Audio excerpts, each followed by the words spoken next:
નમસ્કાર દર્શક મિત્રો, @ગુજરાતમાં આપનું સ્વાગત છે। ઉત્તરાયણનો તહેવાર વીતી ચૂક્યો છે અને વરસાદી વિઘ્ન વગર પતંગ રસિયાઓ મન ભરીને પતંગો ચગાવવાનો લાવો પણ લઈ લીધો છે। પરંતુ હાલ તો સમગ્ર રાજ્યમાં ઠૂઠવાતી ઠંડી પડી રહી છે અને હવે આવામાં એવા સમાચાર મળી રહ્યા છે કે ગુજરાતમાં હવે આવવાનો છે વાતાવરણમાં મોટો પલટો।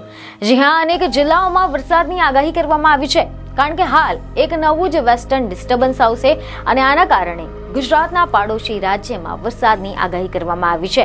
આ સિસ્ટમ આવતાની સાથે ગુજરાતના હવામાનમાં પણ ફેરફાર જોવા મળશે અને કેટલાક વિસ્તારોમાં વાદળો દેખાશે અને પવનની દિશામાં પણ ફેરફાર થઈ શકે છે। તમે જણાવી દઈએ કે મીડિયા રિપોર્ટ અનુસાર એવી માહિતી મળી રહી છે કે 16મી જાન્યુઆરીથી એટલે કે આજથી રાજ્યના કેટલાક વિસ્તારોમાં ઠંડી ઘટવાની શરૂઆત થઈ શકે છે।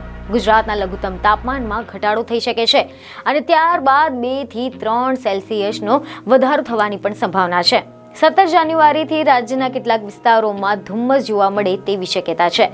17 જાન્યુઆરી બાદ ગુજરાતના તાપમાનમાં વધારો થશે અને મોટાભાગના વિસ્તારોમાં ઠંડીમાં ઘટાડો થવાની પણ શક્યતા છે। દક્ષિણ, પૂર્વ અને ઉત્તર ગુજરાતના કેટલાક વિસ્તારોમાં વાદળો દેખાશે।